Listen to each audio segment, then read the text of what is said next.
Hi friends, welcome to share market in Malayalam. Stock മാർക്കറ്റിൻ്റെ ഭീകരമായിട്ടുള്ള ഇടിവ് റീറ്റെയിൽ ഇൻവെസ്റ്റേഴ്സിനെ ഒരുപാട് പാനിക്കാക്കിയിട്ടുണ്ട്. ഇതിനെക്കുറിച്ചുള്ള ഒരു സ്റ്റഡിയാണ് ഇന്നത്തെ നമ്മുടെ വീഡിയോ.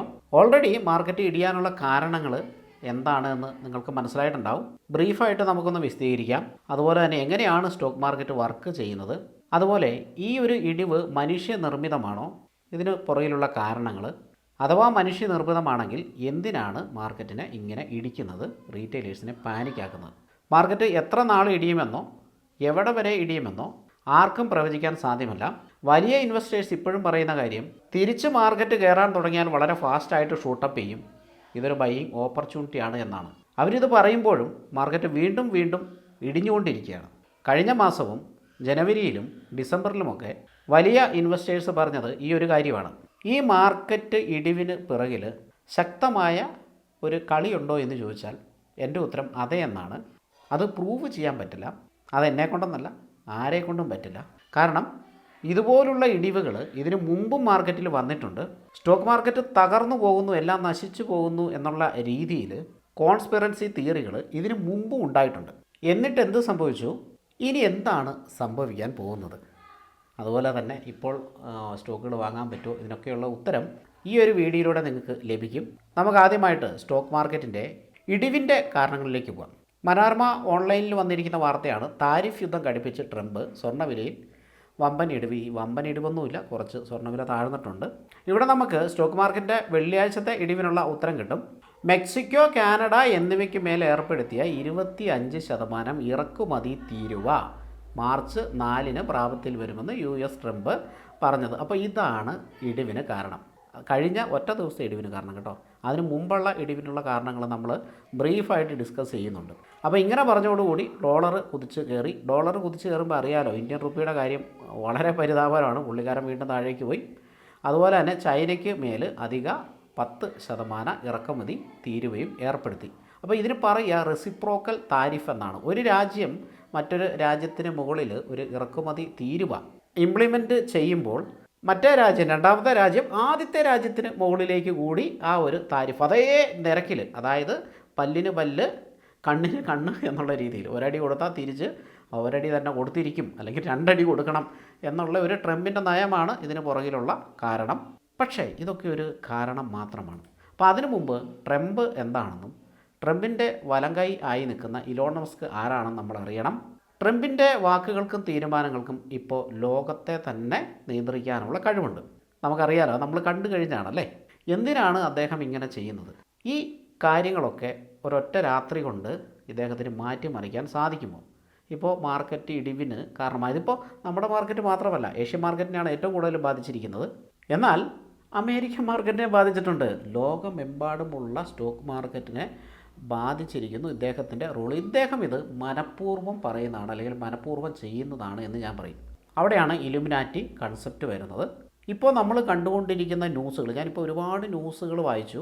നിങ്ങൾ കാണുന്ന ന്യൂസ് തന്നെയാണ്. ഇപ്പോൾ ഒരു സ്വർണ്ണത്തിൻ്റെ ന്യൂസാണ്, പക്ഷേ അതിലാണ് ഇതിൻ്റെ ഒരു കീ ഫാക്ടർ ഉണ്ടായിരുന്നത്, ഇടിയാനുള്ള കീ ഫാക്ടർ. അപ്പോൾ ഇതിന് മുമ്പുള്ള ഇടിവ്, ഇനി ഉള്ള നമ്മുടെ രാജ്യത്തിൻ്റെ ഒരു പോക്ക്, ഈ കാര്യങ്ങളൊക്കെ നമുക്ക് മറ്റ് ന്യൂസുകളിലൊക്കെ കിട്ടും. ഗൂഗിളിലേക്ക് ജസ്റ്റ് സ്റ്റോക്ക് മാർക്കറ്റ് ന്യൂസ് അടിച്ചു കഴിയുമ്പോൾ തന്നെ ഒരുപാട് ന്യൂസുകൾ വരുന്നുണ്ട് അല്ലേ. Indian stocks worst run in 29 years, 29 വർഷത്തെ ഏറ്റവും മോശപ്പെട്ട റിട്ടേൺ, അല്ലെങ്കിൽ ഈ 5 മാസത്തെ കണ്ടിന്യൂസ് ഇടിവ് എന്ന് പറയുന്നത് കഴിഞ്ഞ 30 വർഷമോ 28 വർഷമോ 29 വർഷമോ, പല ന്യൂസിനും പലതാണ്. ഇവിടെ 30 വർഷമുണ്ട്, ഇവിടെ 28 വർഷമുണ്ട്. ഓക്കെ, അപ്പോൾ ഇത്രയും വർഷമായിട്ട് ആദ്യമായിട്ടാണ് ഇന്ത്യൻ സ്റ്റോക്ക് മാർക്കറ്റ് തുടർച്ചയായിട്ട് 5 മാസങ്ങളിൽ ഇതുപോലെ ഇടിവുണ്ടാകുന്നത്. അപ്പോൾ അതിൻ്റെ ന്യൂസുകളൊക്കെ ഇങ്ങനെ വന്നുകൊണ്ടിരിക്കുകയാണ്. നമ്മൾ സ്റ്റോക്ക് മാർക്കറ്റ് ന്യൂസ് അടിച്ചു കഴിയുമ്പോൾ തെളിഞ്ഞു വരുന്ന ന്യൂസ് കണ്ടില്ലേ. ഇപ്പോൾ ട്രംപിൻ്റെ, സെലൻസ്കിയുടെ ഒരു ന്യൂസ് അടുത്ത് ഇപ്പോൾ വന്നിട്ടുണ്ട്. എന്തായാലും ഇങ്ങനെ വരുന്ന ന്യൂസുകളൊക്കെ ഇൻവെസ്റ്റേഴ്സിനെ പാനിക്കാക്കി നശിപ്പിക്കുകയാണ് ചെയ്യുന്നത്. അപ്പോൾ ഇത് ശരിക്കും പറഞ്ഞാൽ ബോധപൂർവമായിട്ട് ചെയ്യുന്ന ഒരു ആക്റ്റാണ്. തുടർച്ചയായിട്ട് ഈ 5 മാസം സ്റ്റോക്ക് മാർക്കറ്റ് ഇടിയാനായിട്ടുള്ള കാരണം എന്താണ്? അതിൻ്റെ പുറകെ നമ്മൾ പോയി കഴിച്ചിട്ടുണ്ടെങ്കിൽ നമുക്ക് റീസണബിളായിട്ടുള്ള കുറച്ച് കാര്യങ്ങൾ കിട്ടും. ഇന്ത്യൻ സ്റ്റോക്ക് മാർക്കറ്റ് ഇടിയാനുള്ള 5 നിർണായക കാരണങ്ങൾ. ഇത് സ്റ്റോക്ക് മാർക്കറ്റ് ഇന്നലെ ഇടിഞ്ഞതിൻ്റെ ഡീറ്റെയിലാണ്. 420 പോയിൻറ്റ് നിഫ്റ്റി ഇടിഞ്ഞിട്ടുണ്ടായിരുന്നു, 1400 പോയിൻറ്റ് സെൻസസ് ഇടിഞ്ഞിട്ടുണ്ടായിരുന്നു. അങ്ങനെ ബാങ്ക് നിഫ്റ്റി അത്രയധികം പോയിട്ടുണ്ടായിരുന്നില്ല. അതുപോലെ തന്നെ IT, ടെക്, ഓട്ടോ, ടെലികോം, എന്നിവ ആണ് ഏറ്റവും കൂടുതൽ നഷ്ടം രേഖപ്പെടുത്തിയത്. അങ്ങനെയുള്ള കാരണങ്ങളിലേക്ക് പോകുന്നു. എന്നാൽ ഇന്ത്യൻ ഓഹരി വിപണി ഇടിയാനായിട്ട് പ്രധാനപ്പെട്ട 5 കാരണങ്ങളുണ്ട്. ഒന്ന്, ഇന്ത്യൻ ബാങ്കുകളുടെ വരുമാനത്തെ അടുത്തു വരുന്ന Q4 റിസൾട്ട് നെഗറ്റീവായിട്ട് ബാധിക്കുമോ എന്നുള്ള ഊഹാപോഹങ്ങളാണ്. Q3 result നല്ലതല്ലായിരുന്നു, Q2 നല്ലതല്ലായിരുന്നു. Q2 തൊട്ടിട്ടാണ് ഈ പ്രശ്നം തുടങ്ങിയത്. ഒക്ടോബർ മാസം തൊട്ടിട്ടാണ് ഈ പ്രശ്നം തുടങ്ങിയത്. തുടർച്ചയായിട്ട് 5ാമത്തെ മാസമാണ് ഇടിവ് രേഖപ്പെടുത്തുന്നത്. അപ്പോൾ Q2 മോശമായിരുന്നു, Q3 മോശമായിരുന്നു, Q4 മോശമാകാൻ സാധ്യതയുണ്ട് എന്നുള്ള ഒരു റൂമർ മാർക്കറ്റിൻ്റെ ഇടിവിന് കാരണമായി. ഓക്കെ, അത് സ്വാഭാവികമാണ്. ഇതിനൊരു മറുവശമുണ്ട്, അത് നമുക്ക് നോക്കാം. അതേപോലെ തന്നെ നിഫ്റ്റി 50 ആണല്ലേ ഇന്നലെ നല്ല രീതിയിൽ ഇടിഞ്ഞിട്ടുള്ള ഒരു ഇൻഡെക്സ്. 30% banking സ്റ്റോക്കുകളാണ് Nifty 50. അതുകൊണ്ട് തന്നെ ഈ വെയിറ്റേജ് അതിൻ്റെ ഇടിവിന് ആക്കം കൂട്ടുകയും ചെയ്തു. അടുത്തത് DIIS ഉയർന്ന വിലയിൽ വാങ്ങിയിട്ട് കുടുങ്ങിക്കിടക്കുന്നു എന്നുള്ള ഒരു ഇതാണ്. അതായത് ഇന്നലെ FIS 11,000 ചില്ലുവാനം കോടി, 12,000 കോടി രൂപയ്ക്ക് സെല്ല് ചെയ്തു. അത്രയും തന്നെ DIS ബൈ ചെയ്തിട്ടുണ്ട്. അപ്പോൾ FIS എത്ര രൂപയ്ക്ക് സെല്ല് ചെയ്യുന്നു അതുപോലെ തന്നെ DIS ബൈ ചെയ്തിട്ടുണ്ട്. ഇതിന് കാരണം DIIS മണ്ടന്മാരായതുകൊണ്ടല്ല, എന്നാൽ FIS മണ്ടന്മാരല്ല. ഈ ഇലുമിനാറ്റി എന്ന് പറയുന്ന കൺസെപ്റ്റിൽ ഇവരൊക്കെ വരും. ഈ DIS ബൈ ചെയ്തില്ലെങ്കിലുള്ള അവസ്ഥ എന്താ? ഇത് ഇനി മാർക്കറ്റ് തിരിച്ചു കയറുമ്പോഴാണ് രസം. FIS ബൈ ചെയ്യാൻ തുടങ്ങുമ്പോഴത്തേനും മാർക്കറ്റ് തിരിച്ചു കയറാൻ തുടങ്ങും. അപ്പോൾ നമ്മുടെ DIS അവർ പല ലെവലുകളിൽ വാങ്ങിയിട്ടുണ്ടല്ലേ. ഞാൻ നിങ്ങളോട് ഒരു 500 പോയിൻ്റ് ഇടിയുമ്പോഴും വാങ്ങുന്ന കൺസെപ്റ്റ് പറഞ്ഞില്ലായിരുന്നോ? അങ്ങനെ നമ്മൾ ആ കൺസെപ്റ്റ് അനുസരിച്ചിട്ടാണെങ്കിൽ 22,500, 22,000 ഈ ലെവലുകളിലൊക്കെ വാങ്ങാം അല്ലേ. 23,000 നമ്മൾ വാങ്ങിയിട്ടുണ്ട്, 23,500 വാങ്ങിയിട്ടുണ്ട്, 24,000 വാങ്ങിയിട്ടുണ്ട്. അങ്ങനെ 500 പോയിൻ്റ് ഇടിയുന്നവർ ആ ലെവലുകളിൽ വാങ്ങാനുള്ള പൈസ ഒരു 20,000 വരെയൊക്കെ മാർക്കറ്റ് വരുമ്പോൾ വന്നാൽ അപ്പോഴും വാങ്ങാനുള്ള പൈസ മാറ്റി വെക്കണമെന്ന് ഞാൻ പണ്ടൊരു വീഡിയോയിൽ പറഞ്ഞിട്ടുണ്ടായിരുന്നില്ലേ, ഒരു സ്ട്രാറ്റജി. ആ സ്ട്രാറ്റജി അല്ലേ ഇപ്പം DIS ചെയ്യുന്നത്? അത് തന്നെയാണ് ഇപ്പോൾ അവർ ചെയ്യുന്നത്. അപ്പോൾ അങ്ങനെ പൈസ മാറ്റി വെക്കുന്നവർക്ക് വലിയ പ്രശ്നങ്ങളോ കാര്യങ്ങളോ വരാനുള്ള സാധ്യതയില്ല. അവരൊരു മെഷീൻ പോലെ ഈ ന്യൂസുകളോ കാര്യങ്ങളോ ശ്രദ്ധിക്കാതെ അല്ലെങ്കിൽ മൈൻഡ് ചെയ്യാതെ അങ്ങനെ വാങ്ങുന്നവരാണ് സ്റ്റോക്ക് മാർക്കറ്റിൽ വലിയ ക്യാഷ് ഉണ്ടാക്കുന്നത്. അപ്പോൾ ഇവിടെ ന്യൂസിൽ വന്നേക്കുന്നത് DIS കുടുങ്ങിക്കിടക്കുന്നു എന്നുള്ളതാണ്. അവർ ശരിക്കും പറഞ്ഞാൽ അവർ കുടുങ്ങിക്കിടക്കാൻ അത്ര മണ്ടന്മാരൊന്നും അല്ല, എന്നാൽ അവർ വാങ്ങിയിട്ടുണ്ട്. അത് നമുക്ക് ഒഴിവാക്കാൻ പറ്റില്ല. അവർ താഴെ ലെവലിൽ നിന്ന് ഇനിയും അവർ വാങ്ങും, മുകളിൽ ലെവലിൽ നിന്ന് വാങ്ങിയിട്ട്. എന്നാണോ അവർക്ക് വാങ്ങാൻ പറ്റാതെ ആകുന്നത്, എന്നാണോ DISന് വാങ്ങാൻ പറ്റാതെ ആകുന്നത്, അന്ന് FIS ബൈ സൈഡിലേക്ക് വരും. ശ്രദ്ധിക്കുക, DIS മണി ഷോർട്ടേജ് വരുന്ന സമയത്ത് എപ്പോഴാണ് വരിക? നമ്മുടെ SIPകളൊക്കെ മുടങ്ങി നമ്മുടെ മ്യൂച്വൽ ഫണ്ടിലേക്കൊന്നും ഫണ്ട് എത്താതെയാകുമ്പോൾ അല്ലെങ്കിൽ അതിൻ്റെ വരവ് കുറയുമ്പോഴാണ് DIS വാങ്ങാൻ പറ്റാതെ ആവുന്നത്. ആ സമയത്ത് FIS എന്ത് ചെയ്യും? അവർ ബൈ സൈഡിൽ വരും. പിന്നെ മാർക്കറ്റിൽ കാണുന്ന ഹ്യൂജ് റാലി ആയിരിക്കും. ഇതിനു മുമ്പുള്ള എല്ലാ കറക്ഷനും നിങ്ങൾ എടുത്ത് നോക്കിക്കോ. കഴിഞ്ഞ 35 വർഷത്തെ മാർക്കറ്റിൻ്റെ മാർക്കറ്റിൻ്റെ ജേർണി കൺമുന്നിൽ കൂടെ കാണിച്ചു തരുന്ന ലൈവ് ചാർട്ടിൻ്റെ വീഡിയോ വരെ നമ്മൾ ചെയ്തിട്ടുണ്ട്. അതൊക്കെ കണ്ടവർക്കറിയാം എന്താണ് ഇവിടെ സംഭവിക്കുന്നതെന്ന്. പിന്നെ മാസീവ് റാലി ആയിരിക്കും ഉണ്ടാകുക. ഈ പറയുന്ന DIS മണ്ടന്മാരല്ല, FIS മണ്ടന്മാരല്ല. ഇതിൻ്റെ ഇടയിൽ ഈ ന്യൂസിൻ്റെയൊക്കെ പുറകെ പോകുന്ന നമ്മളാണ് മണ്ടന്മാർ. അപ്പോൾ അത് നിങ്ങളെ ഒന്ന് ബോധ്യപ്പെടുത്തി തരാനാണ് ഞാൻ ശരിക്കും പറഞ്ഞ ഈ വീഡിയോ ചെയ്യുന്നത്. ഇത് തന്നെ അതിൻ്റെ വളരെ ചെറിയൊരു കോൺസെപ്റ്റാണ് വരുന്നുള്ളൂ കേട്ടോ. അപ്പം നമുക്ക് വീഡിയോ ഒക്കെ കൂടുതലായിട്ട് ചെയ്യാം. അപ്പോൾ ഇവിടെ വന്നിരിക്കുന്ന DIS മുകളിൽ ലെവലിൽ കുടുങ്ങി കിടക്കുന്നതാണ്. അങ്ങനെ കുടുങ്ങി കിടക്കുവാണെങ്കിൽ ഇന്നലെ അവർക്ക് വാങ്ങാൻ പറ്റില്ലായിരുന്നല്ലോ. അപ്പം അവർ അത് വാങ്ങുന്നുണ്ട്. എന്തായാലും അവർ മുകളിൽ അവർ വാങ്ങിയിട്ടുണ്ട്. പിന്നെ MSCI അതിൻ്റെ പുനഃക്രമീകരണം, അതായത് റീബാലൻസിങ്. MSCI എന്ന് പറഞ്ഞിട്ടുണ്ടെങ്കിൽ അത് വേൾഡ് ഇൻഡെക്സ് ആണ്. അപ്പോൾ ഈ വേൾഡ് ഇൻഡെക്സിലേക്ക് സ്റ്റോക്കുകൾ വരികയും പോവുകയും ചെയ്യും കേട്ടോ. അതിൻ്റെ വലിയ ഡീറ്റെയിലേക്ക് ഞാൻ പോകുന്നില്ല, ജസ്റ്റ് കാണിച്ചു തരാം. നിങ്ങൾക്ക് ഗൂഗിൾ ചെയ്യാൻ പറ്റും, ഇങ്ങനെ അടിച്ചു കൊടുത്താൽ മതി. അപ്പോൾ ഇതിലേക്ക് സ്റ്റോക്കുകൾ വരികയും പോവുകയും ചെയ്യും. അപ്പോൾ ഏതൊക്കെ സ്റ്റോക്കുകളാണ് പോകുന്നത്, ഏതൊക്കെ സ്റ്റോക്കുകളാണ് വരുന്നത്, കാരണം അത് റീബാലൻസ് ചെയ്യാനായിട്ട് പോവുകയാണ്. അതിന് മുന്നോടിയായിട്ട് ഇൻസ്റ്റിറ്റ്യൂഷൻസ് സ്റ്റോക്കുകളിൽ നിന്ന് വിറ്റിറങ്ങുകയും പുതിയതായിട്ട് വരുന്നതിലേക്ക് എൻട്രി ചെയ്യുകയും ചെയ്യും. അപ്പോൾ ആ ഒരു സംഭവം കൊണ്ട് വിൽപ്പന നടക്കും. FIS അവരുടെ പൊസിഷൻസ് എക്സിറ്റ് ചെയ്യും, DISും ചെയ്യും കേട്ടോ. DISും FISും ഒക്കെ അവരുടെ പൊസിഷൻസ് എക്സിറ്റ് ചെയ്യുന്നുണ്ട്. ഈ വാങ്ങൽ മാത്രമല്ല നമ്മുടെ മാർക്കറ്റിൽ DIS ചെയ്യുന്നത്, അവർ വിൽക്കുന്നുണ്ടല്ലേ. അവർ വിൽക്കുന്നതിൻ്റെ മുകളിൽ അതിലും കൂടുതൽ പൈസയ്ക്ക് വാങ്ങുമ്പോഴാണ് നമ്മൾ നെറ്റ് ബൈ എന്ന് പറയുന്നത്. വാങ്ങലും വിൽക്കനയും നടക്കുന്നുണ്ട് അവിടെ.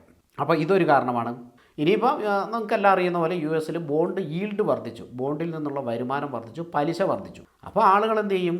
US പൈസ ആ ബോണ്ടുകളിൽ ഇൻവെസ്റ്റ് ചെയ്യും. അതാണ് സെക്യൂർ അത് ഫിക്സഡ് എമൗണ്ടാണ് കിട്ടുന്ന റിട്ടേൺ എന്ന് പറയുന്നത്. സ്റ്റോക്ക് മാർക്കറ്റ് അനിശ്ചിതാവസ്ഥയുണ്ട്, അപ്പോൾ ഇത്രയും പ്രശ്നമുള്ള ഈ സ്റ്റോക്ക് മാർക്കറ്റിൽ ഇൻവെസ്റ്റ് ചെയ്യുന്നതിനെ കഴിഞ്ഞും നല്ലത് കൂടുതൽ ഇൻട്രസ്റ്റ് കിട്ടുമെങ്കിൽ ബോണ്ടിലാണ് നല്ലത്. ഇപ്പോൾ ഇവിടെ ഇൻട്രസ്റ്റ് റേറ്റ് അല്ലെങ്കിൽ എഫ് ഡിയുടെ ഇൻട്രസ്റ്റ് റേറ്റ് ഒരു 15% ആക്കിയെന്ന് വിചാരിച്ചോളൂ. എഫ് ഡി ഇൻട്രസ്റ്റ് റേറ്റ് നമ്മളെല്ലാം എന്ത് ചെയ്യും? സ്റ്റോക്ക് മാർക്കറ്റിൽ നിന്ന് പിൻവലിച്ചിട്ട് എഫ് ഡി കൊണ്ടിട്ടില്ലേ? അത്രയേ ഉള്ളൂ. അപ്പോൾ അവിടെ 15% ഒന്നുമില്ല. എന്നാൽ പോലും നമ്മുടെ രൂപയുടെ മൂല്യം തകരുമ്പോൾ സംഭവിക്കുന്ന കാര്യം എന്താണ്? ഇവർക്കിപ്പോൾ ഒരു 20% റിട്ടേൺ സ്റ്റോക്ക് മാർക്കറ്റിൽ നിന്ന് കിട്ടി. ആർക്ക്? ഈ അമേരിക്കയിലുള്ളവരുടെയൊക്കെ കാര്യം കേട്ടോ, FISൻ്റെ കാര്യം ഞാൻ പറയുന്നത്. 20% റിട്ടേൺ കിട്ടിക്കഴിഞ്ഞിട്ടുണ്ടെങ്കിൽ നമ്മുടെ പണപ്പെരുപ്പത്തിൻ്റെ പ്രശ്നമൊക്കെ കാരണം 7% അതിൽ രൂപയുടെ മൂല്യശോഷണം, ഇറോഷൻ കാരണം നഷ്ടപ്പെടുന്നുണ്ടാവും. അപ്പോൾ ആക്ച്വലി അവർക്ക് 13% കിട്ടുന്നുള്ളൂ. റിസ്കി ആയിട്ടുള്ള ഒരു മാർക്കറ്റിൽ അവരുടെ സമ്പദ് വ്യവസ്ഥയിൽ അവരുടെ കറൻസിയുടെ ഡിപ്രിസിയേഷൻ മൂലം, ഇറോഷൻ മൂലം അവർക്ക് കാശ് നഷ്ടപ്പെടുകയാണ്. അവരിടുന്ന നല്ല കമ്പനി ആയിരിക്കാം. അപ്പോൾ ഇങ്ങനെയൊക്കെ ആകുമ്പോൾ ഇന്ത്യയിൽ നിന്ന് പണം എങ്ങോട്ട് പോകും? തിരിച്ച് US പോകും. US ആണെങ്കിൽ ഇപ്പം ഒരു രക്ഷയില്ല, ഡോളർ പറന്നുകൊണ്ടിരിക്കും അല്ലേ? ഡോളർ പറക്കുന്നതാണ്. അപ്പോൾ എന്തായാലും അവർ അങ്ങോട്ട് പോകും. ഡോളർ പറക്കുന്നത് അതിൻ്റെ നേരെ ഓപ്പോസിറ്റാണ് രൂപയ്ക്ക് പറ്റുന്നത്. അപ്പോൾ രൂപ അതുപോലെ ഇടിഞ്ഞുകൊണ്ടും ഇരിക്കുകയാണ്. ഇനി അടുത്തത് ഇന്ത്യയിൽ നിന്ന് ചൈനയിലേക്ക് പണം മാറ്റിയിട്ട് FIS. അതാണ് അടുത്ത കാരണം. ചൈനയിലേക്ക് ഒരുപാട് ഫണ്ടുകൾ ഇങ്ങനെ പോയിക്കൊണ്ടിരിക്കുന്നു. സെൽ ഇന്ത്യ ബൈ ചൈന എന്ന സ്ട്രാറ്റജിയാണ് ഇപ്പോൾ ആര് പിന്തുടരുന്ന? FIS പിന്തുടരുന്നു. ഇതൊന്നും ഞാൻ പറയുന്നതല്ല കേട്ടോ, ഇതൊക്കെ ന്യൂസിൽ ഉള്ളതാണ്. അപ്പോൾ നിങ്ങൾക്ക് ഈ ഒരു വെബ്സൈറ്റ് സന്ദർശിക്കാം. നമ്മുടെ തന്നെ വെബ്സൈറ്റാണ് കേട്ടോ, നമ്മുടെ തന്നെ വെബ്സൈറ്റാണ് ഷെയർ മാർക്കറ്റ് ഇൻ മലയാളം. അപ്പോൾ ഇവിടെ ഒരുപാട് കാര്യങ്ങളും മറ്റുമൊക്കെ നിങ്ങൾക്ക് കാണാം. മാക്സിമം ഞങ്ങൾ മലയാളത്തിൽ തന്നെ പ്രിപ്പയർ ചെയ്യാനായിട്ട് ശ്രമിക്കുന്നുണ്ട് കേട്ടോ ന്യൂസുകൾ. കാരണം മലയാളത്തിലാണ് പല ന്യൂസുകളും കുറവുള്ളത്. അപ്പോൾ നമ്മളത് ശ്രമിക്കുന്നുണ്ട്. ഞാൻ സൈറ്റിൻ്റെ ലിങ്ക് ഡിസ്ക്രിപ്ഷനിൽ കൊടുത്തേക്കാം. നമ്മളിപ്പോൾ പറഞ്ഞു വന്നത് ഈ 5 കാരണങ്ങളല്ലേ, സ്റ്റോക്ക് മാർക്കറ്റ് ഇടിയാനുള്ള 5 കാരണങ്ങളിലേക്കാണ് നമ്മൾ വന്നത്. ഇപ്പം 5 കാരണങ്ങൾ കണ്ടല്ലോ. ഇനിയിപ്പം ന്യൂസിലുള്ളത് അടുത്ത സപ്പോർട്ട്, റെസിസ്റ്റൻസ് ഒക്കെ എവിടെയാണ് ഉള്ളതാണ്. എപ്പോൾ തിരിച്ചു കയറുമെന്ന് ഒരു ഐഡിയ ഇല്ലാത്തതുകൊണ്ട് നമ്മൾ അതിലേക്ക് പോകുന്നില്ല. കാരണം ഇത് മാർക്കറ്റ് ഇനി ഇടിയുമ്പോൾ ആ സപ്പോർട്ട് റെസിസ്റ്റൻസ് വീണ്ടും മാറി മാറി അങ്ങനെ കളിക്കും. ഇപ്പോൾ ഇവിടെ ഇലുമിനാറ്റി എഫക്റ്റ് ഉണ്ട്. How Illuminati controls stock market. അത് നോക്കിക്കഴിഞ്ഞിട്ടുണ്ടെങ്കിൽ നമുക്ക് മനസ്സിലാകും. ഇലുമിനാറ്റി എന്ന് പറയുന്ന ഒരു കൺസെപ്റ്റ് തന്നെ ഇതൊരു പോപ്പുലർ കൺസെപ്റ്റാണ്. പക്ഷേ ഇത് കോൺസ്പിറൻസി തിയറിയാണ്. ഇതൊരു കോൺസ്പിറൻസി തിയറിയാണ്. വ്യക്തമായ തെളിവുകളില്ലാത്ത നിഗമനങ്ങളാണ് ഇത്. വ്യക്തമായ തെളിവുകളില്ല, അതൊരിക്കലും ഉണ്ടാവുകയുമില്ല. അങ്ങനെ എന്തെങ്കിലും തെളിവുണ്ടായിട്ടുണ്ടെങ്കിൽ ഇവർ തന്നെ ആ തെളിവ് നശിപ്പിച്ച് കളയും. അതായത് ലോകത്തെ കൺട്രോൾ ചെയ്യുന്ന രാഷ്ട്രത്തലവന്മാരും അല്ലെങ്കിൽ അങ്ങനെയുള്ള ഒരു സമൂഹം, ഒരു ഫാമിലി, ഇവരൊക്കെയാണ് ഇലുമിനാറ്റി എന്ന് പറയപ്പെടുന്നത്. അതൊരു ഫാമിലിയൊന്നുമല്ല, ഇവർ ശരിക്കും പറഞ്ഞ രാജ്യം മൊത്തം ചേറി കിടക്കുകയാണ്. ഇവരുടെ ആവശ്യം എന്താണെന്ന് വെച്ചാൽ ഈ സ്റ്റോക്ക് മാർക്കറ്റ് എന്ന് പറയുന്ന ഹൈലി ആയിട്ട് മണി മൈൻ ചെയ്തെടുക്കാൻ പറ്റിയിട്ടുള്ള ഒരു സംഭവമാണല്ലേ. ക്രിപ്റ്റോ, നിങ്ങൾ ഓർക്കുന്നുണ്ടോ? ക്രിപ്റ്റോ അതേപോലെ ഒരു മൈനിങ് നടന്ന ഒരു സാധനമാണ് ക്രിപ്റ്റോ കറൻസി. ഈ സ്റ്റോക്ക് മാർക്കറ്റും അങ്ങനെ തന്നെയാണ്. പല രാജ്യങ്ങളിലും പല സംഭവങ്ങളും ഉണ്ടാക്കിയതിന് ശേഷം, സ്റ്റോക്ക് മാർക്കറ്റ് ഇടിച്ചതിന് ശേഷം അത് തിരിച്ച് കയറ്റുക എന്നുള്ള ഒരു സ്ട്രാറ്റജി കൂടി ഇതിൻ്റെ പുറകിലുണ്ട്. അത് ഇത്രയും വർഷത്തെ സ്റ്റോക്ക് മാർക്കറ്റ് എല്ലാ രാജ്യത്തും നോക്കിക്കോളൂ, അത്യാവശ്യം നല്ല രാജ്യങ്ങളെ നോക്കിക്കോളൂ. നോക്കിക്കഴിഞ്ഞാൽ നമുക്ക് കാണാൻ പറ്റും അത്. ഇപ്പോൾ അവർ ചൈനയിലേക്കാണ് ഉപയോഗിക്കുന്നത്. ചൈനേനെ ഇപ്പം ഇനി കയറ്റുകയാണ് ലക്ഷ്യം. കയറ്റുക എന്ന് പറഞ്ഞാൽ നമ്മൾ വിചാരിക്കും കയറ്റിയിരുന്നു. അപ്പോൾ അത്യാവശ്യം നല്ല രീതിയിൽ കയറ്റിയിട്ടുണ്ട് ചൈന മാർക്കറ്റ്. അപ്പോൾ ഇവരുടെ ഉദ്ദേശം എന്താണെന്ന് വെച്ചിട്ടുണ്ടെങ്കിൽ വളരെ ഭയങ്കരമായിട്ട് അങ്ങ് ഇടിക്കുക, അതിനുശേഷം റോക്കറ്റ് പോലെ മുകളിലേക്ക് കയറ്റുക. ആ ഇടിക്കുന്നതിൻ്റെ ഇടയിൽ നമ്മളെപ്പോലെയുള്ള റീറ്റെയിലേഴ്സ് എല്ലാം വിൽക്കുമല്ലേ ചെയ്യുന്നത്. വിറ്റ് മാറും. അതിനെ സപ്പോർട്ട് ചെയ്യാനായിട്ടുള്ള മീഡിയയിൽ ഇതുപോലുള്ള ന്യൂസുകൾ വരും. ഇതുപോലുള്ള ന്യൂസുകൾ നിങ്ങൾ ഏതെടുത്ത് നോക്കിക്കോ, നെഗറ്റീവ് അല്ലാതെ ഒരു പോസിറ്റീവ് സാധനം ഇവിടെ കാണില്ല. ഇതിന് മുമ്പും അങ്ങനെയായിരുന്നു. ഞാൻ ഒരുപാട് വർഷം മാർക്കറ്റ് കണ്ടിട്ടുള്ളായിരുന്നു. അന്നും ഈ പറയുന്ന ന്യൂസുകളൊക്കെ നമ്മളിങ്ങനെ അന്ധമായിട്ട് വിശ്വസിക്കും.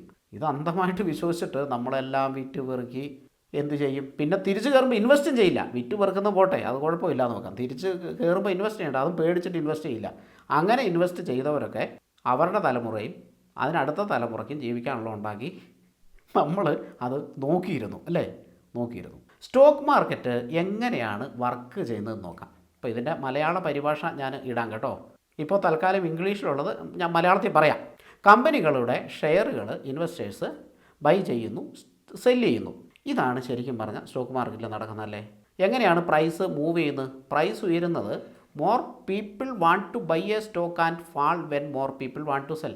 അപ്പോൾ കൂടുതൽ ജനങ്ങൾ ബൈ ചെയ്യുമ്പോൾ മാർക്കറ്റ് ഉയരുന്നു. ഇത് ശരിക്കും പറഞ്ഞാൽ അത്ര കറക്റ്റല്ല. കൂടുതൽ ക്വാണ്ടിറ്റി, ഇപ്പോൾ കൂടുതൽ ജനങ്ങൾ എന്ന് പറയുമ്പോഴത്തേന് 100 പേര്, മൊത്തത്തിൽ പോപ്പുലേഷൻ 100 ആണെന്ന് വിചാരിച്ചോളൂ. 90% ആൾക്കാരും വാങ്ങുമ്പോൾ ബൈ ഇത് കയറുമെന്നല്ല. 90% പൈസയും ബൈ സൈഡിലേക്ക് വരുമ്പോൾ ഇത് ഉയരുന്നു എന്നാണ്. അപ്പോൾ ഇവിടെ പീപ്പിൾ എന്ന് പറഞ്ഞേക്കുന്ന വോളിയം ആക്കിയിട്ട് മാറ്റിയാൽ മതി നമ്മൾ. ആക്ച്വലി അതാണ് ഉദ്ദേശിച്ചിരിക്കുന്നത്. അപ്പോൾ കൂടുതൽ പൈസ ബൈ സൈഡിലേക്ക് വരുമ്പോൾ ഉയരുകയും കൂടുതൽ പൈസ സെൽ സൈഡിലേക്ക് വരുമ്പോൾ മാർക്കറ്റ് താഴുകയും ചെയ്യും. സിംപ്ലി സപ്ലൈ ആൻഡ് ഡിമാൻഡ്, ഇത്രയേ ഉള്ളൂ. ഇങ്ങനെയാണ്. ഇപ്പോൾ ഫണ്ടമെൻ്റലി സ്ട്രോങ് ആയിട്ടുള്ള കമ്പനിയാണോ, ഓവർ വാല്യൂഡ് ആണോ, അണ്ടർ വാല്യൂഡ് ആണോ, ഇതൊന്നും നോക്കിയിട്ടല്ല ഒരു കമ്പനിയുടെ വില ഉയരുന്നതും താഴുന്നതും, മറിച്ച് സപ്ലൈ ആൻഡ് ഡിമാൻഡ് മാത്രം നോക്കിയിട്ടാണ്. അടുത്തത് കമ്പനി പെർഫോമൻസ്. ഈ പെർഫോമൻസ് എങ്ങനെയാണ് എന്നത് നോക്കിയിട്ടാണ് സപ്ലൈയും ഡിമാൻഡും വരുന്നത്. Earnings report, new product, financial health, after stock value. അപ്പോൾ ഇതെല്ലാം നോക്കിയിട്ടാണ് ഒരു സ്റ്റോക്ക് മാർക്കറ്റ്. അപ്പോൾ ഏണിങ്സ് റിപ്പോർട്ടുണ്ട്, ഏണിങ്സ് വളരെ മോശമാണ്. ന്യൂ പ്രോഡക്റ്റ് ലോഞ്ച് ചെയ്തിട്ടുണ്ടെങ്കിൽ അത് നല്ലതാണ് ഒരു കമ്പനിക്ക്. എന്ന് വെച്ചാൽ ന്യൂ പ്രോഡക്റ്റുകൾ ലോഞ്ച് ചെയ്യുന്ന കമ്പനികളുണ്ട്, ലിസ്റ്റ് നമുക്ക് എടുക്കാം. അതിപ്പോൾ ഉയരുന്നൊന്നുമില്ല, താഴേക്ക് തന്നെയാണ് പോകുന്നത്. ഫിനാൻഷ്യൽ ഹെൽത്ത്, അതും നമ്മുടെ റിസൾട്ടാണ്. ഇതൊക്കെയാണ് സ്റ്റോക്കിൻ്റെ വാല്യൂവിന്. ഇതൊക്കെ നോക്കിയിട്ടാണ് ആളുകൾ വാങ്ങുന്നത്. അപ്പോൾ ഈ ഒരു അവസ്ഥയിൽ ഭയങ്കര നല്ല റിസൾട്ട് ഒരു കമ്പനി കാഴ്ചവെച്ചു എന്ന് കരുതിയിട്ട് അത് ഉയരുന്ന ഒരു നിർബന്ധമില്ല. കാരണം സപ്ലൈ ആൻഡ് ഡിമാൻഡ് അനുസരിച്ചിട്ടാണ് ഉയരുന്നത്. ഇത്രയും നല്ല കമ്പനി ആണെങ്കിലും അതിപ്പോൾ എനിക്ക് വാങ്ങാൻ താല്പര്യമില്ല, അല്ലെങ്കിൽ ഇൻസ്റ്റിറ്റ്യൂഷൻസിന് വാങ്ങാൻ താല്പര്യമില്ല, ആളുകൾക്ക് വാങ്ങാൻ താല്പര്യമില്ല എങ്കിൽ അതിൻ്റെ വില ഉയരില്ല. ഇനിയിപ്പോൾ economics factors, interest rate, inflation, government policies, world events, ഇതെല്ലാം സ്റ്റോക്ക് മാർക്കറ്റിനെ അഫക്റ്റ് ചെയ്യും. നിങ്ങൾക്ക് അറിയാവുന്നതാണ്, അഫക്റ്റ് ചെയ്തുകൊണ്ടിരിക്കുകയാണ്. അപ്പോൾ നമ്മൾ ഈ റിയാലിറ്റിയിലേക്ക് നമ്മൾ ഒന്ന് തിരിഞ്ഞു നോക്കുന്നത് നല്ലതാണ്. ഇപ്പോൾ എന്നോട് ചോദിക്കുന്നത്, സാറേ വളരെ നല്ല കമ്പനികൾ ഇപ്പോൾ വാങ്ങാൻ പറ്റിയിട്ടുള്ള കമ്പനികൾ ഏതാണ് എന്നാണ് ചോദിക്കുന്നത്. സത്യം പറഞ്ഞാൽ കമ്പനികൾ വാങ്ങാനായിട്ടുള്ള സംഭവങ്ങൾ നമുക്കില്ല. നമ്മുടെ ഡേറ്റ നോക്കുമ്പോൾ സീറോയാണ്. അത് ഞാൻ കാണിച്ചു തരാം കേട്ടോ. ഈ ഒരു ആർട്ടിക്കിൾ കഴിഞ്ഞാൽ നമ്മൾ നേരെ നമ്മുടെ സ്ക്രീനിങ്ങിലേക്കാണ് പോകുന്നത്. അത് നോക്കുമ്പോൾ സ്റ്റോക്കുകളില്ല, വാങ്ങാനുള്ള സ്റ്റോക്കുകളില്ല, സ്ക്രീനർ എംപ്റ്റി ആണ്. സോ അപ്പോൾ വാങ്ങരുത്. കാരണം ഇത് മനഃപൂർവ്വം ഇടിക്കുന്നതാണ്. അത് ഇന്ത്യൻ മാർക്കറ്റിനെ മാത്രമല്ല, ഇപ്പോൾ വേൾഡ് മാർക്കറ്റിലേക്ക് കൂടെ മനഃപൂർവ്വം ഇടിച്ച് കഴിഞ്ഞിട്ട് ഇവന്മാരൊരു കയറ്റം കയറ്റും. ആ കയറുന്ന സമയത്താണ് നമ്മൾ ശരിക്കും പറഞ്ഞാൽ വാങ്ങേണ്ടത്. ഒരുപാട് ഇൻവെസ്റ്റേഴ്സ്, റീറ്റെയിൽ ഇൻവെസ്റ്റേഴ്സ്, ഇൻസ്റ്റിറ്റ്യൂഷൻസ് അല്ല, റീറ്റെയിൽ ഇൻവെസ്റ്റേഴ്സ് ഈ മാർക്കറ്റിൽ നിന്ന് പുറത്തു പോകും. ഉറപ്പാണത്. പുറത്ത് പോയിക്കൊണ്ടിരിക്കുന്നു, ഇനിയും പുറത്തു പോകും. SIPകളൊക്കെ മുടങ്ങുന്നതും മ്യൂച്വൽ ഫണ്ടൊക്കെ വിറ്റ ആളുകൾ മാറുന്നതൊക്കെ അതിന് ഉദാഹരണമാണ്. ഇത് സംഭവിച്ചേ പറ്റൂ. ഇത് സംഭവിക്കാൻ വേണ്ടിയിട്ട് ലോകമെല്ലാം ഒന്നിച്ച് നിൽക്കുക എന്നുള്ളതാണ്. എല്ലാവരും ഒന്നിച്ച് നിൽക്കുക എന്നുള്ളതാണ്. ഇനി അടുത്ത ഇൻസ്റ്റിറ്റ്യൂഷണൽ ഇൻഫ്ലുവൻസ്, അതാണ് നമ്മുടെ മാർക്കറ്റിൽ കാണപ്പെടുന്നത്. അതായത് FISൻ്റെ selling. Large firms, hedge funds, banks, governments have big impact through bulk trades and market strategies. ഈ നോക്ക്, മാർക്കറ്റ് സ്ട്രാറ്റജീസ് എന്ന് കണ്ടോ, ഇതൊരു സ്ട്രാറ്റജിയാണ്. ഈ മാർക്കറ്റ് താഴെ പോകുന്നതും ഒരു സ്ട്രാറ്റജി തന്നെയാണ്. The Illuminati and market manipulation, conspiracy theory പെർസ്പെക്റ്റീവിൽ നോക്കുകയാണെങ്കിൽ ഒരു കൂട്ടം ആളുകൾ, ലോകത്തെ നിയന്ത്രിക്കുന്ന ആളുകൾ ഡയറക്റ്റ്ലി ഓർ ഇൻഡയറക്റ്റ്ലി അവർ ലോകത്തെ ഇൻഫ്ലുവൻസ് ചെയ്യുകയും അവരുടെ പരിധിയിലേക്ക് കൊണ്ടുവരികയും ചെയ്യും. അതാണ് ഇപ്പോഴത്തെ ഒരു ഇടിവിന് കാരണം. ക്രിയേറ്റ് എക്കണോമിക് ക്രാഷസ്, കണ്ടില്ലേ നിങ്ങൾ? അവർ എന്ത് ചെയ്യുന്നു? എക്കണോമിക്സ് ക്രാഷസ് മനഃപൂർവ്വം ക്രിയേറ്റ് ചെയ്യുന്നു. ഈ ട്രംപ്, എല്ലാവരും പറയും ട്രംപ് ഇങ്ങനെ ഒരു ആക്ഷൻ എടുക്കുന്നതുകൊണ്ട് കാനഡയ്ക്കും മെക്സിക്കോയ്ക്കും മുകളിൽ, ചൈനയ്ക്കും മുകളിൽ റെസിപ്രോക്കൽ ടാക്സ് ഇംപ്ലിമെൻറ്റ് ചെയ്യുന്നത് കൊണ്ട് ദോഷം ആർക്കൊക്കെയുണ്ട്? അമേരിക്കയ്ക്ക് ദോഷമുണ്ട്, ലോകത്തിന് മൊത്തം ദോഷമുണ്ട്. ഇൻഫ്ലേഷൻ കൂടും. കാരണം ഡ്യൂട്ടി കൂടി, ഒരു സാധനത്തിന് ഡ്യൂട്ടി കൂടിയാൽ, ടാക്സ് കൂട്ടിയാൽ എന്താണ് സംഭവിക്കുക? അതിൻ്റെ വില ഉയരും അല്ലേ? മദ്യത്തിനൊക്കെ, നമ്മുടെ നാട്ടിൽ മദ്യത്തിനൊക്കെ ടാക്സ് 125% എന്നാണ് പറയുന്നത്. ഇനി അതിൻ്റെ മുകളിലാണോ എന്ന് എനിക്കറിയില്ല. 125 അങ്ങനെയാണ് ഈ മദ്യം പകുതി വിലയുടെ മുകളിൽ വിലയ്ക്ക് നമുക്ക് കിട്ടുന്നതെന്നാണ് പറയപ്പെടുന്നത്. അത് ഗവൺമെൻറ് ടാക്സ് കയറ്റുന്നതുകൊണ്ടല്ലേ ആ വില കൂടിയത്. അപ്പോൾ വില കൂടുമ്പോൾ എന്താണ് സംഭവിക്കുക? നോർമലി സാധനങ്ങളുടെ ഒക്കെ വില കൂടുന്നതിന് എന്താണ് പറയുക? പണപ്പെരുപ്പം അല്ലെങ്കിൽ ഇൻഫ്ലേഷൻ. ഇൻഫ്ലേഷൻ കൂടുന്നത് മാർക്കറ്റിന് നല്ലതല്ല, നമുക്ക് നല്ലതല്ല അല്ലേ? ഒരു നിശ്ചിത ചെറിയ രീതിയിലൊക്കെ കയറാം, ഒരു 1-2% ഇൻഫ്ലേഷൻ ആകാം പെർ ഇയർ. 6-7% എന്ന് പറഞ്ഞാൽ വളരെ വലുതാണ്. അപ്പോൾ ഇതിന് പറയാമെന്ന് പറയുന്നത് ഇൻഫ്ലേഷനാണ്. അപ്പോൾ ഈ ഡ്യൂട്ടി കൂട്ടുമ്പോൾ, താരിഫ് കൂട്ടുമ്പോൾ ഇതാണ് ഇവിടെ സംഭവിക്കാൻ പോകുന്നത്. ഇത് ഒരു രാജ്യത്തിനും നല്ലതല്ല. ഇത് അറിഞ്ഞുകൊണ്ട് ചെയ്യുന്നതാണ്. എന്തായിരിക്കും ഉദ്ദേശം? കുറേ നാൾ കഴിഞ്ഞ് ഡ്യൂട്ടി അങ്ങ് എടുത്തു കളഞ്ഞാലോ? ഒന്ന് ചിന്തിച്ച് നോക്കി. ഇവർ ഇങ്ങനെ ഇൻഫ്ലേഷൻ കാര്യങ്ങളൊക്കെ കൊണ്ടുവന്നു, മനഃപൂർവ്വം സാമ്പത്തിക മാന്ദ്യമൊക്കെ ലോകത്ത് ക്രിയേറ്റ് ചെയ്തതിന് ശേഷം ഇതങ്ങ് എടുത്തു കളഞ്ഞാലോ? ഈ താരിഫ് അങ്ങ് എടുത്തു കളഞ്ഞാൽ അടിപൊളിയല്ലേ? പിന്നെ അവിടെ നിന്ന് അങ്ങോട്ട് കയറൂലേ? അതായത് നിലവിൽ ഇൻഫ്ലേഷൻ സംഭവിച്ചിട്ടില്ല, സംഭവിച്ചുകൊണ്ടിരിക്കുന്നുണ്ട്. ഓക്കെ, അതവിടെ നിൽക്കട്ടെ, അത് നേരത്തെ സംഭവിച്ചുകൊണ്ടിരിക്കുന്നതാണ്. എന്നാൽ ഈ ഒരു ആക്ഷൻ കാരണം ഒരു ഇൻഫ്ലേഷൻ വരാൻ സാധ്യതയുണ്ട്, ഒരു പണപ്പെരുപ്പം വരാൻ സാധ്യതയുണ്ട് എന്നുള്ള അസംഷനിലാണ് മാർക്കറ്റ് ഇപ്പോൾ ഇടിയുന്നത്. ഒരു മാസം കഴിഞ്ഞിട്ട് ഈ നിയമം എടുത്തു കളഞ്ഞാൽ, അല്ലെങ്കിൽ ഒരു വർഷം കഴിഞ്ഞിട്ട് ഇത് എടുത്തു കളഞ്ഞാൽ പറന്ന് കയറൂലേ? അത്രയേ ഉള്ളൂ. അടുത്തത് pump and dump stocks. Actually artificially inflating stock prices before selling off at a high. അതിനാണ് പമ്പ് ആൻഡ് ഡംപ് സ്റ്റോക്സ് എന്ന് പറയും. നമ്മുടെ ഇന്ത്യൻ മാർക്കറ്റ് ഇതില്ലേ?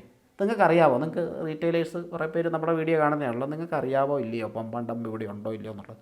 നമ്മളൊന്നും അതിൽ പങ്കെടുത്തിട്ടുണ്ടാവില്ല, നമുക്കത് അറിയത്തില്ല. പക്ഷേ ഇല്ലേ, ഉണ്ടോ ഇല്ലയോ? ആ സാധനം ഇപ്പോൾ നമ്മൾ ചെറിയ മാർക്കറ്റിൽ ചെറിയ സ്റ്റോക്കുകളിൽ നമ്മൾ കാണുന്ന ആ സാധനം വർഷങ്ങൾക്ക് മുമ്പ് തൊട്ടേ ഉള്ള സാധനം, 10-50 വർഷം ഈ സാധനം ചെയ്തതിൻ്റെ രേഖകളും കാര്യങ്ങളും ഉള്ള നമ്മുടെ രാജ്യത്ത് ഇപ്പോൾ ഒരു ലോകത്തെ ഒരു വേൾഡ് മാർക്കറ്റായിട്ട് കണ്ടിട്ട് ഈ പറയുന്ന പമ്പ് ആൻഡ് ഡംപ് അല്ലെങ്കിൽ എക്കണോമിക് ക്രാഷസ് ഇതെല്ലാം ഇവിടെ കൊണ്ടുവരികയാണ് ചെയ്യുന്നത്.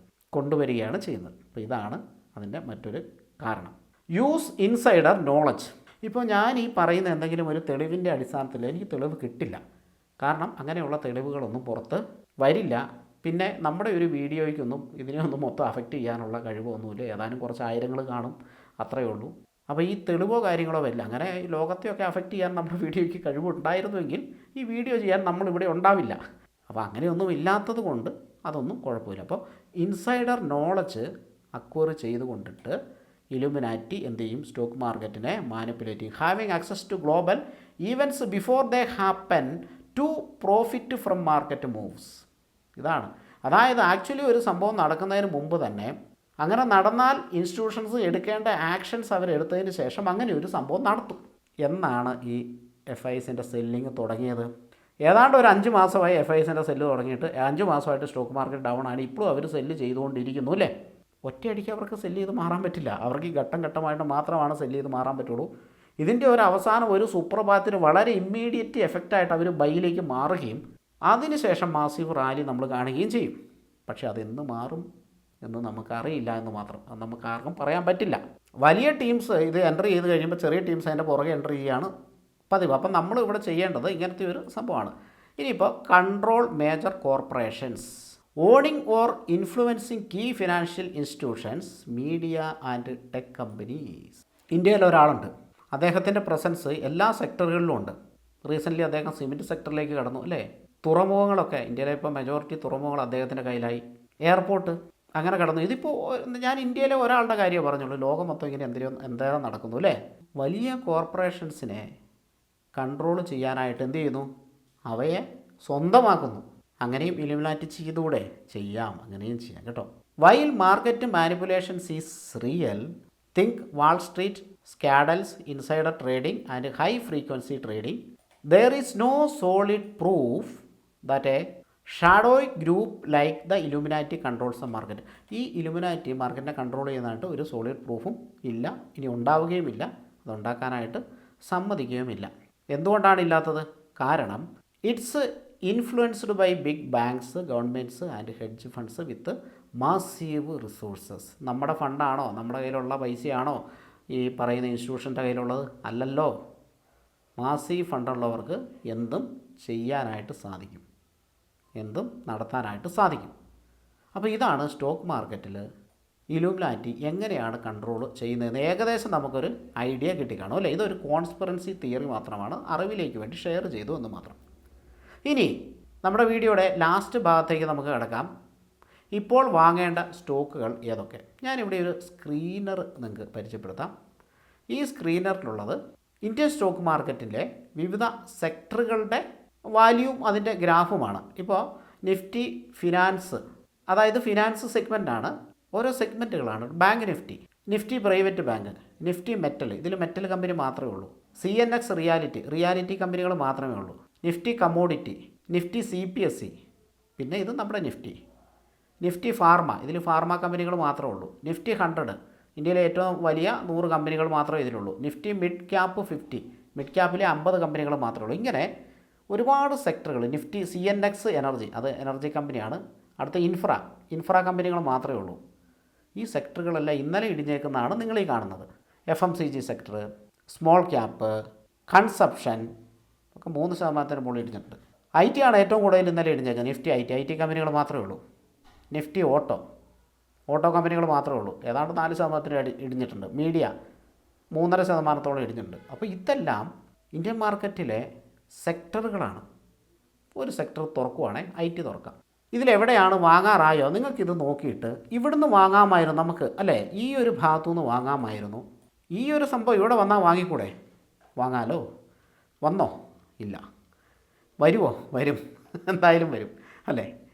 ഓക്കെ. അപ്പോൾ ഞാൻ ഈ സെക്ടറുകൾ നോക്കിയിപ്പം ഇതെന്ന് വരുമെന്നുള്ളത് ഇപ്പം ചിലപ്പോൾ ഇമ്മീഡിയറ്റ് ഒറ്റ അടിക്ക് വന്നാൽ ചിലപ്പോൾ നമുക്കത് ഐഡൻറ്റിഫൈ ചെയ്യണമെന്ന് പോലും ഇല്ല കേട്ടോ. ഇമ്മീഡിയറ്റ് വരും, സുപ്രാത്തിയ വരും, എപ്പോഴാണെന്ന് നമുക്കറിയത്തില്ല. ഏത് സെക്ടർ, ഞാനിപ്പോൾ ഓരോ സെക്ടർ നിങ്ങൾക്ക് എടുത്തിട്ട് തുറന്ന് കാണിച്ചു തരാം. കണ്ടില്ലേ? ഏത് സെക്ടർ എടുത്താലും അതൊരു ബൈ അല്ലല്ലോ. ഇപ്പോൾ ഏത് കമ്പനിയാണ് വാങ്ങാൻ പറ്റുക, എന്താണ് ചെയ്യാൻ പറ്റുക എന്നുള്ള ഇതിന് ഒരു ആൻസറാണ് ഈ ഒരു സംഭവം. ഇതിപ്പോൾ ഞാൻ ചാർട്ടിങ്ങിൽ ആണ് കാണിക്കുന്നത്. സ്ക്രീനറിൽ ഞാനൊരു സ്ക്രീനർ ക്രിയേറ്റ് ചെയ്തിട്ടുണ്ട്. കണ്ടില്ലേ? ഇത് നോക്ക്. ഇതിൽ വാങ്ങാറായോ? ഇല്ല. SIP ചെയ്യുന്നവർക്ക് ചെയ്യാം, ഒരു പ്രശ്നവുമില്ല. തിരിച്ച് കയറുമ്പോഴൊക്കെ അവർക്കതൊരു ബെനിഫിറ്റ് ആയിരിക്കും. എന്നാൽ ഒരു വലിയ എമൗണ്ട് ഇട്ട് വാങ്ങാനായി എന്ന് എനിക്ക് തോന്നാത്തതിന് കാരണം ഇവിടെ എവിടെയും ഞാനൊരു ബൈ കാണുന്നില്ല എന്നുള്ളതാണ്. നിങ്ങൾ ഈ കാണുന്ന 2 മൂവിങ് ആവറേജ്, ഒന്ന് 21 അല്ലേ, ഒന്ന് 21, ഒന്ന് 20 ആണ്. 21 10 ആണ് കേട്ടോ. 21 10 ആണ്. ഇവിടെ ഒരു സംഭവമുണ്ട്. ഇപ്പോൾ 29 നമ്പേഴ്സാണ് നിങ്ങളിവിടെ ടോട്ടൽ കണ്ടത് സെക്ടേഴ്സ്. ഇതിൽ സബ് സെക്ടറും ഉണ്ട്. ഓക്കെ, പോട്ടെ. അതുകൊണ്ട് ടോട്ടൽ ഇത്രയും എണ്ണം ഉണ്ടെന്നല്ല, ഇതിൽ സബ്ബും ഉണ്ട്. ഇപ്പോൾ നിഫ്റ്റി 100, നിഫ്റ്റി 200 ഇതെല്ലാം നമുക്കിവിടെ കാണാൻ പറ്റൂലേ. നിഫ്റ്റി 500 നോക്കിക്കേ, 500 കണ്ടോ? എവിടെയും ബൈ ഇല്ലല്ലോ. നിങ്ങൾക്ക് നേരെ നോക്കുമ്പോൾ അറിയാമല്ലോ, അതിൽ ബൈ ഇല്ലല്ലോ. ഇല്ല, വന്നിട്ടില്ല. അത് നോക്ക്. എന്നാൽ ഇത് വരില്ലെന്നല്ല, ഇത് ഉറപ്പായിട്ടും വരും കേട്ടോ. സാധനം വരും, പക്ഷേ എപ്പോഴാണെന്ന് നമുക്ക് അറിയത്തില്ലെന്നേ ഉള്ളൂ. അപ്പോൾ ഓരോ സെക്ടറുകളും കണ്ടില്ലേ. ഇനി ഈ സെക്ടറുകളിലെ ഒരു ചെറിയ പ്രത്യേകത നമുക്ക് ഏതെങ്കിലും ഒന്ന് തുറന്നിട്ട് നോക്കാം. ഇത് 2 മൂവിങ് ആവറേജുകൾ ഇവിടെയുണ്ട്. ഒന്ന് 21, അതാണ് ഈ വയലറ്റ് കളറ്. 21 മുകളിലാണ്, 10 താഴെയാണ്, അല്ലേ? 10 ആണ് ആ പച്ച കളറിലുള്ളത്. അപ്പോൾ 10 താഴെയാണ്. അപ്പോൾ ഇവിടെ നമുക്ക് മനസ്സിലാകുന്ന ഇതൊരു സെൽ സൈഡിലാണ് മാർക്കറ്റ് പോകുന്നത്. ഇത് നേരെ തിരിഞ്ഞു കഴിഞ്ഞാൽ ബൈ സൈഡാവും. അപ്പോൾ തിരിഞ്ഞ് ഇമ്മീഡിയറ്റ് ബൈ സൈഡ് ആകിയല്ല, ബൈ സൈഡ് ആകണമെങ്കിൽ അറ്റ്ലീസ്റ്റ് തിരിയെങ്കിലും വേണം. തിരിഞ്ഞ് കഴിയുമ്പോഴേ ഓടിപ്പോയി വയ്യാനല്ല, നമ്മൾ ഒരുപാട് കാര്യങ്ങൾ നോക്കിയിട്ടാണ് ചെയ്യുക. എനിവേ അറ്റ്ലീസ്റ്റ് ഇത് തിരിയുകയെങ്കിലും വേണം. എന്നാൽ അങ്ങനെ എത്ര സെക്ടറുകളിൽ തിരിഞ്ഞിട്ടുണ്ടെന്ന് നോക്കാം. ഞാൻ അതിൻ്റെ സ്ക്രീനറാണ് ഇവിടെ ക്രിയേറ്റ് ചെയ്തിരിക്കുന്നത്. അത് എനേബിൾ ചെയ്തു, റൺ സ്കാൻ കൊടുത്തു. ഇത് കണ്ടോ, no stocks filtered in the scan. ഇത് സ്റ്റോക്കല്ല, ഇത് ഇൻഡെക്സാണ്, ഇൻഡീസസ് ആണ്, സെക്ടറാണ്. അതിലൊരു കൂട്ടം സ്റ്റോക്കുകൾ ഉണ്ടാവും. ഒരൊറ്റ സെക്ടറും ബൈ സൈഡ് അല്ല. ക്ലിയർ അല്ലേ? അപ്പോൾ ഏത് വാങ്ങണം എന്നുള്ളതിന് ഇവിടെ പ്രസക്തിയില്ല. നിങ്ങൾ വാങ്ങുകയാണെങ്കിൽ മ്യൂച്വൽ ഫണ്ടിൽ ഇൻവെസ്റ്റ് ചെയ്തോളൂ, ETF-ൽ ഇൻവെസ്റ്റ് ചെയ്തോളൂ. കാരണം അതും ഒരു കൂട്ടം കമ്പനികളുടെ ഒരു സെക്ടറാണത്, സെക്ടർ വൈസ് ആണ്, അല്ലെങ്കിൽ ഒരു കൂട്ടം കമ്പനികളാണ് അതിലുള്ളത്. തിരിച്ച് മാർക്കറ്റ് കയറുമ്പോൾ നമ്മൾ ഇൻവെസ്റ്റ് ചെയ്ത പർട്ടിക്കുലർ കമ്പനി കയറിയില്ലെങ്കിൽ എന്ത് ചെയ്യും? അതുകൊണ്ട് മ്യൂച്വൽ ഫണ്ടുകൾ എന്തായാലും കയറിയേ പറ്റൂ. കാരണം അതിൻ്റെ പുറകിൽ ഒരു ഇലുമിനാറ്റി ഉണ്ട്, ഇൻസ്റ്റിറ്റ്യൂഷൻസിൻ്റെ പ്രസൻസ് ഉണ്ട്. മ്യൂച്വൽ ഫണ്ട് കയറിയേ പറ്റൂ. അവർ അതിനുള്ള ആക്ഷൻസൊക്കെ അവിടെ എടുത്തോളും. അതുകൊണ്ട് മ്യൂച്വൽ ഫണ്ടിൽ ഇൻവെസ്റ്റ് ചെയ്യാം, ഒരു കുഴപ്പമില്ല. സ്റ്റോക്കിൽ ഇൻവെസ്റ്റ് ചെയ്യേണ്ട എന്ന് പറയാം. കാരണം സെക്ടർ പോലും പോസിറ്റീവല്ല, ബൈ സൈഡല്ല. അപ്പോൾ ആദ്യം സെക്ടർ ബൈ സൈഡ് വരണം. അപ്പോൾ അതിൻ്റെ വിശദമായ വീഡിയോകൾ നമ്മൾ ട്യൂട്ടോറിയൽ വീഡിയോസ് ഉണ്ട്. എത്ര പേര് കാണുമെന്ന് എനിക്ക് അറിയത്തില്ല. ഞാൻ ഈയിടെ നമ്മുടെ അപ്സ്റ്റോക്സിൻ്റെ ഒക്കെ ട്യൂട്ടോറിയൽ വീഡിയോ ഉള്ള ലിങ്ക് അത് ഞാൻ ഡിസ്ക്രിപ്ഷൻ കൊടുത്തേക്കാം കേട്ടോ. അപ്സ്റ്റോക്സിൻ്റെ അക്കൗണ്ട് എടുക്കാനുള്ള ലിങ്കും ട്യൂട്ടോറിയൽ വീഡിയോ, മ്യൂച്വൽ ഫണ്ടിൽ ഇൻവെസ്റ്റ് ചെയ്യാനുള്ള ലിങ്കും, നമ്മുടെ മാർക്കറ്റ് മാനേജിൻ്റെ സെബി രജിസ്റ്റേർഡ് ഫേം, അപ്പോൾ അതിൻ്റെ ലിങ്കും. അതെൻ്റെ സ്വന്തം സ്ഥാപനമല്ല കേട്ടോ, മാർക്കറ്റ് മാനേജ് എന്ന് പറയുന്നത് നമ്മുടെ സുഹൃത്തുക്കളുടെ സ്ഥാപനമാണ്. ചിലർ ചോദിച്ചായിരുന്നുകൊണ്ട് ഞാൻ പറഞ്ഞതേ ഉള്ളൂ കേട്ടോ. ഞാനൊരു സെബി രജിസ്റ്റേർഡ് റിസർച്ച് അനലിസ്റ്റ് അല്ല, അപ്പം എൻ്റെ സ്ഥാപനമല്ല അത് കേട്ടോ. പക്ഷേ നമ്മുടെ ഫ്രണ്ട്സിൻ്റെ, നമുക്ക് വർഷങ്ങളായിട്ട് പരിചയമുള്ള അവരുടെ സ്ഥാപനമാണത്. അങ്ങനെ അപ്പോൾ അതിൻ്റെ എല്ലാ ലിങ്കുകൾ ഡിസ്ക്രിപ്ഷനിൽ കൊടുത്തിട്ടുണ്ട്. സ്ക്രീനറിലേക്ക് ഞാൻ ജസ്റ്റ് ഒന്ന് പോകുന്നു. ഇവിടെ സ്ക്രീനറിൽ സ്റ്റോക്ക് കണ്ടു കഴിഞ്ഞിട്ടുണ്ടെങ്കിൽ നിങ്ങൾ ചിലപ്പം അത് വാങ്ങുമൊന്നും വേണ്ട കേട്ടോ. വാങ്ങാനുള്ള ഒരു സ്റ്റോക്കും നമുക്ക് കിട്ടിയിട്ടില്ല. സെക്ടറിൽ തന്നെ മനസ്സിലായല്ലോ. അപ്പോൾ ഞാനിവിടെ ഒരു സ്ക്രീനർ ക്രിയേറ്റ് ചെയ്തിട്ട് നോക്കുകയായിരുന്നു. എനിക്ക് ആകെ കിട്ടിയത് 2 സ്റ്റോക്കാണ്. ഇതിപ്പോൾ വാങ്ങാനുള്ളതൊന്നുമല്ല, കാരണം ആ സെക്ടറൊന്നും പോസിറ്റീവോ കാര്യങ്ങളോ അല്ല. അതായത് കുറേ ക്രൈറ്റീരിയ വെച്ചിട്ടാണ് ഞാൻ ഈ സ്ക്രീൻ ഇതിനെപ്പറ്റി വിശദീകരിക്കുന്നില്ല. ഇത് തന്നെ ചെയ്യണമെങ്കിൽ വേറെ ഒരു വീഡിയോ വേണ്ടി വരും. ഒരുപാട് ക്രൈറ്റീരിയ വെച്ചിട്ടാണ് ഞാൻ അതിൽ കുറേ ക്രൈറ്റീരിയകൾ ഞാൻ അഡ്ജസ്റ്റും ചെയ്തു. ശരിക്കും അത് പോരാ അതിൻ്റെ വാല്യുവേഷൻ. ഞാൻ അഡ്ജസ്റ്റ് ചെയ്യുമ്പോൾ എനിക്ക് കിട്ടുന്നത് 0 സ്റ്റോക്കാണ്. ഇപ്പോൾ കിട്ടിയേക്കുന്നത് തന്നെ 2 സ്റ്റോക്കാണ്. ഈ 2 സ്റ്റോക്കിൻ്റെ അവസ്ഥ എന്ന് പറഞ്ഞാൽ ഇതൊരു ബൈ സെൽ റെക്കമെൻഡേഷൻ അല്ല, തലയും കുത്തി താഴേക്ക് പോകുന്ന സ്റ്റോക്കാണ് കേട്ടോ. ഇത് നിങ്ങൾ ഒരു കാരണവശാലും വാങ്ങാനുള്ള ഇതല്ല. ടെക്നിക്കലി ബിയറിഷാണ്. അതായത് ഞാൻ പറഞ്ഞത് പ്യുവറാണ്. ഇന്നലെ ഇപ്പോൾ ഒരു സ്റ്റോക്ക് 8% കയറിയിട്ടുണ്ട്. ഓക്കെ, അപ്പം ഇതൊന്നും ബയ്യോ സെല്ലോ അതിൻ്റെ റെക്കമെൻഡേഷനോ കാര്യങ്ങളോ അല്ല. എനിക്കാകെ കിട്ടിയത് 2 സ്റ്റോക്കുകളെന്നാണ് ഞാൻ പറഞ്ഞത്. എനിക്ക് കിട്ടിയത് 2 സ്റ്റോക്കുകൾ. ഒരു സ്ക്രീനർ വെച്ചു. സാധാരണ ഒരുപാട് സ്റ്റോക്കുകൾ വരുന്ന സ്ഥലത്ത് ഇപ്പം അങ്ങനെ സ്റ്റോക്കുകളൊന്നും ഇല്ല എന്നുള്ളത് ബൈ ചെയ്യാനുള്ള ഒരു ഇതല്ല. പിന്നെ എന്താണെന്ന് വെച്ചാൽ ഈ സ്റ്റോക്കിൻ്റെ മെയിൻ സംഭവം എന്താണെന്ന് വെച്ചാൽ പ്രൈസ് ടു ബുക്ക് വാല്യൂ ആണ്. പ്രൈസ് ടു ബുക്ക് വാല്യൂ, അതായത് ഒരു സ്റ്റോക്കിൻ്റെ അക്കൗണ്ടൻസി കൈകാര്യം ചെയ്യുന്നത് അതിൻ്റെ ബുക്ക് വാല്യൂവിലാണ്. അതാണ് ആ കമ്പനിയുടെ ശരിക്കും പറഞ്ഞ യഥാർത്ഥ മൂല്യമായിട്ട് ഓഡിറ്റ് ചെയ്യുമ്പോൾ കണക്കാക്കുന്നത്. അതാണ് ബുക്ക് വാല്യൂ. ഈ ബുക്ക് വാല്യൂവിന് താഴെയുള്ള സ്റ്റോക്കുകൾ, അണ്ടർ വാല്യൂഡ് സ്റ്റോക്കുകൾ, അത് ശരിക്കും പറഞ്ഞാൽ നല്ല കമ്പനികളൊന്നുമില്ല. അപ്പോൾ ബുക്ക് വാല്യൂവിന് 2 ഇരട്ടിക്ക് താഴെയുള്ള സ്റ്റോക്കുകളാണ് ഞാൻ നോക്കിയത് കേട്ടോ. അതാണ് ഇതിൻ്റെ മെയിൻ ഒരു സാധനം. പിന്നെ അൺപ്ലെഡ്ജ്ഡ് പ്രൊമോട്ടർ ഹോൾഡിങ്, പിന്നെ പെഗ് റേഷ്യോ, പിന്നെ ചേഞ്ച് ഇൻ പ്രൊമോട്ടർ ഹോൾഡിങ് 0, പിന്നെ പെഗ് റേഷ്യോ തന്നെ ഇത്ര 2% താഴെ, 0% മുകളിൽ, നമ്പർ ഓഫ് ഷെയർ ഹോൾഡേഴ്സ് കുറഞ്ഞു വരുന്നു. അത് പിന്നെ റിട്ടേൺ ഓൺ ഇക്വിറ്റി ഒക്കെ ചുമ്മാ കൊടുത്താണ്. അത് 1 അത് 15 വെക്കേണ്ടത്. ഈ 15 വെച്ച് കഴിഞ്ഞാൽ ഇപ്പം നല്ലൊരു കമ്പനിയാണ്. റിട്ടേൺ ഓൺ ഇക്വിറ്റി ഒരു 12 വേണമല്ലോ, ഒരു 12 വേണം. ROCE ഒരു 12 വേണമല്ലോ. ഇത് വെച്ച് കഴിഞ്ഞാൽ ഇത് നോക്ക് നിങ്ങൾ, 0 result found showing page 1 of ഒറ്റ സ്റ്റോക്കില്ല. ROCE ROE ഒക്കെ കോമൺ ആയിട്ട് നിങ്ങൾ എല്ലാ സ്ക്രീനറിലും ഇതിലും വെക്കുന്നതാണ്. ഒറ്റ സ്റ്റോക്കില്ല. എൻ്റെ ക്രൈറ്റീരിയൻ മെയിൻ സാധനം പ്രോഫിറ്റും സെയിലും ഇൻക്രീസ് ചെയ്തിരിക്കണം. ഒരു 25% ഇൻക്രീസ് ചെയ്തിരിക്കുന്ന കമ്പനി വേണം. അതിന് ഈ ക്രൈറ്റീരിയ ഒക്കെ വേണം എന്ന് ഞാൻ നോക്കിക്കഴിഞ്ഞാൽ ഒരു കമ്പനി പോലും ഇല്ല എന്നുള്ളതാണ്. ഒരു കമ്പനി പോലും ഇല്ല.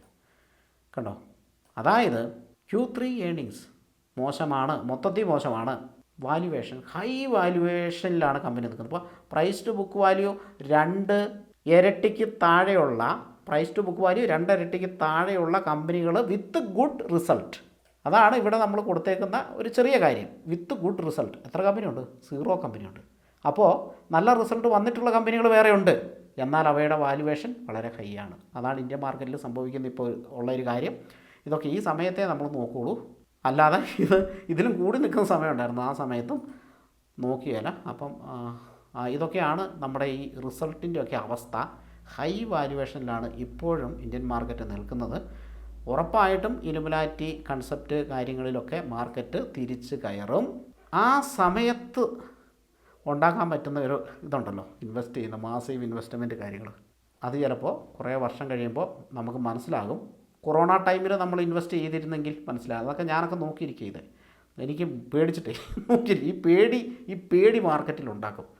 മാസീവായിട്ടുണ്ടാകും. റീറ്റെയിലേഴ്സിനൊക്കെ പൈസ ഇവിടെ ഇറക്കി അവർ ലോസിൽ വിറ്റ് മാറി മാർക്കറ്റ് തിരിഞ്ഞ് കയറുമ്പോഴും മേടിക്കാൻ പറ്റാത്ത അവസ്ഥയിലാക്കിയിട്ട് അവസാനം മാർക്കറ്റ് തിരിഞ്ഞ് കയറുന്ന നോക്കിയിരിക്കുന്ന അവസ്ഥ വരുത്തും. അത് എല്ലാ പ്രാവശ്യവും സംഭവിക്കുന്നതാണ്. കൊറോണ ടൈമിൽ സംഭവിച്ചു, അതിന് മുമ്പ് സംഭവിച്ചിട്ടുണ്ടായിരുന്നു, 2008 ക്രാഷിലൊക്കെ സംഭവിച്ചിട്ടുണ്ടായിരുന്നു. അപ്പോൾ ഈ സാധനം മാർക്കറ്റിൽ ഇതൊരു തുടർക്കഥയായിട്ട് സംഭവിച്ചുകൊണ്ടേയിരിക്കും.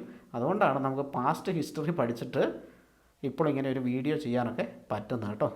എന്തായാലും വീഡിയോ കണ്ട് നല്ല നല്ല ഡിസിഷൻസും കാര്യങ്ങളൊക്കെ എടുക്കുക. നമുക്ക് ഈ ഒരു വീഡിയോ ഇവിടെ വൈൻഡപ്പ് ചെയ്യാം. നിങ്ങൾ കേൾക്കാത്തതും കാണാത്തതുമായിട്ടുള്ള ഒരുപാട് കാര്യങ്ങൾ ഷെയർ ചെയ്യാൻ പറ്റിയെന്ന് വിശ്വസിക്കുന്നു. ഞാൻ പറയുന്നതോ മറ്റുള്ളവർ പറയുന്നോ ഒന്നും കേൾക്കണ്ട. നിങ്ങളുടെ യുക്തിക്കനുസരിച്ചിട്ട് തീരുമാനങ്ങൾ എടുക്കുക. അതിന് ഈ വീഡിയോ തീർച്ചയായിട്ടും നിങ്ങളെ സഹായിക്കും. Thank you for watching. നമുക്ക് മറ്റൊരു വീഡിയോയിൽ വീണ്ടും കാണാം. Happy investing.